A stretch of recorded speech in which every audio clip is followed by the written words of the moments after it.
Well, good morning and welcome back to Cityline. As you may have seen on the wide shot, I have with me, and I have so much love and joy and pride when I say this, I have Tacoma's current poet laureate, and if that wasn't enough, she also directs, assistant directs, and I'm waiting for her to write a play. So welcome, Lydia K. Valentine. Thank you very much. You're welcome. Director of The Luck of the Irish, yes. Tacoma Little Theatre. Absolutely. We all know how much we love Tacoma Theatre. Yes. Tell me, I had a friend who went and saw this last weekend, loved it. Awesome. So tell us, for those of us who haven't seen it, what is The Luck of the Irish about? Yeah, it's a great, great show. I was first introduced to it by my advisor when I was in graduate school, Derek Cloud, who is a poet turned playwright. Ooh. And I will have to send you the play that I've written, because I wrote one as my master's thesis. And she had previously been the advisor for Kirsten Greenidge, who is the playwright for this play. And I'm from Pittsburgh, so of course I loved August Wilson, and I love the classics, there we go. Too. And she said, you've got to read this play. And it is wonderful. It has, I'll tell you I'll read to you what I used as my guiding concept for directing the show. And these are Kirsten Greenidge's words. She said she wrote this play as a glass prism, all slants and angles surrounding different configurations of characters, grappling with the dreams and hopes and choices that were made with all the greatest intentions half a century earlier. That could be any one of our lives. Yeah. Wow. Absolutely. So we have these 2 decades, 1956, you know, in the play it says late 50s. I chose 1956 and 2006.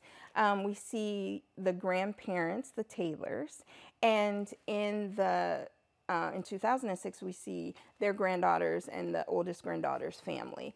And we also see the Donovans in 1956, an Irish-American family, and they are still alive because they were very early 30s in 1956, and we see their contemporary older versions. Wow. And at the center, really for me, I think at the center is family and belonging, but the tension is around this house. In 1956, the Taylors had not been able to purchase a home safely. They had previously purchased a home, and when the movers left, the house was set on fire. It was in a white neighborhood. Mrs. Taylor, Lucy Taylor, comes from upper class Boston Brahmin, black Boston Brahmin people. Her husband comes from Virginia, but he is a doctor. And they want to raise their family in safety and in, you know, space and with trees. Okay, don't tell us anymore. Yeah. That's a perfect place to stop. Yeah. To see what happens to these families. Yes. Lydia, I often imagine your bedroom with a bed and then all of these books stacked around like a horseshoe of things that you're reading, that you're developing. So what made you recommend? Do you have a spy? I do. Amanda. Amanda Bond, that's my name. What made you recommend this title, TLT? Because you read so much. Yes. Why this? Why this? I think because despite the fact that it is not 2022, right, there are so many pieces of it that resonate with now. Yeah. A sense of belonging, finding a place to live safely, to raise your family. And often I think people choose spaces, you know, when you're a parent, you may look at the schools and say, this is the place that, and when you get to a place that you feel like meets your needs, you also find out the needs that it doesn't meet. Yeah. And then also for the Donovans, when you also want that, and for whatever reason, you know, they are both children of immigrants. They had a family young, so they don't have the means to, and one line of Mr. Donovan, young Joe Donovan, he says, I didn't know how long it would take to save. Oh. And just to save, and when you have children, you have those unexpected expenses. Yeah, you do. And it is so hard to save. Yes. And so they're kind of stuck.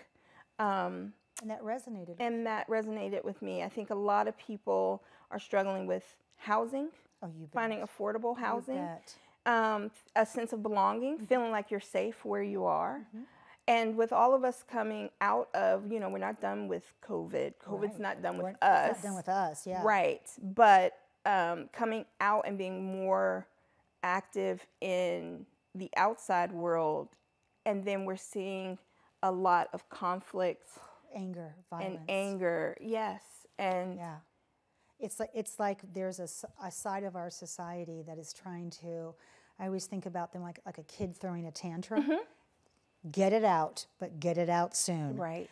What was the audition process like? Because, I mean, you are somebody who knows how to get up in front of people.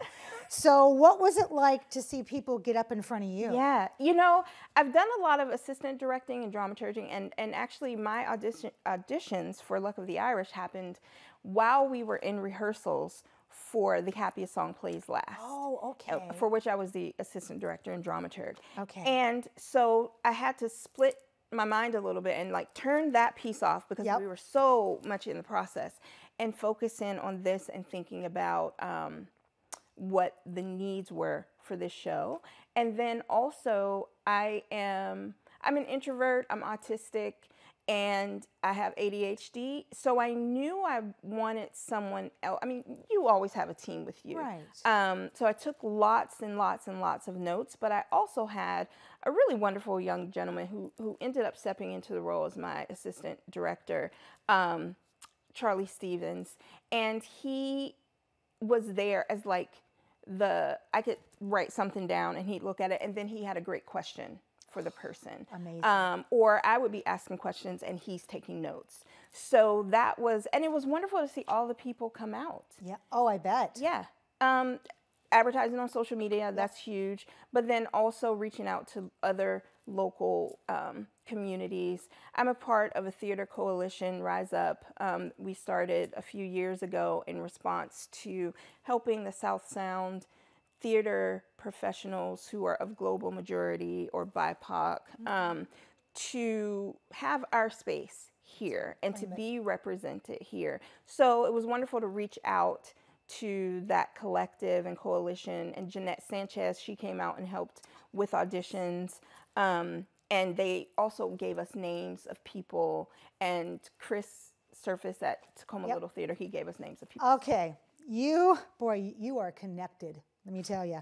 I want to talk about the Talkback for June 19th, because we have about 3 minutes left. Okay, great. And I'll try to be how concise. much I love you. I want people to be able to ask you questions and crawl inside of you like I get to do in this seat. So tell us about the Talkback. Yeah, so June 19th is Juneteenth. And we are going to have a short celebration of Juneteenth. Eric Clausel, an amazing actor and director, is going to be our moderator, and he's going to start the event with a dramatic reading. We have some music, maybe a dancer, and then the cast and I will be there for questions. And one of the great things about TLT is that even for people who aren't at that particular performance, it's open to everybody. And it will start roughly about 4:45. Okay. And people can send in questions, and even if they're not going to be there, they can send in questions. But I'm really looking forward to both the acknowledgement of Juneteenth, being together with people who love theater, yes, because that's life-giving, and then being able to talk about this show and the process. We've got some photos we're going to show here in the last few minutes. Okay. Let's talk about who you'd like to thank or recognize, because you just described your relationship with Charlie, and you could have described Charlie as a safety net, and that's what I think about when you thank people. So nobody does it alone. No, absolutely not. Who do you need to say thank you to? So Chevy Chung, who is an amazing individual. There's so many hats she wears, but she stepped in as our intimacy choreographer, she's a fight captain, a fight choreographer as well. And so just any of those moments of connection, she choreographed, and she was there from day one throughout the whole process. Monique Otter-Johnson is our amazing stage manager. Of course, the actors who are, Amy Van Mecken? that is. Have you ever heard Amy sing? Not yet, but I cannot wait. Girl. All of these people are so multi-talented. I know, they are. Yeah. They are. And speaking of multi-talented, I just want to say thank you to you. Thank you. Lydia, you give so much to us. I mean, and this role of poet laureate can keep you so, so busy, creating, writing, publishing, teaching, and yet out of all of that, you decide to come over to Tacoma Little Theatre with your assistant director background and suddenly put on this beautiful, poignant play for us. It's a gift that keeps on giving. Well, thank you. So I want to say thank you to you, and I want you back on the couch sooner than later. All right. All right. We have much more to come on Cityline after some musical chairs. In this house, we'll have Annika from Workforce Training. You don't want to miss that. We'll be right back.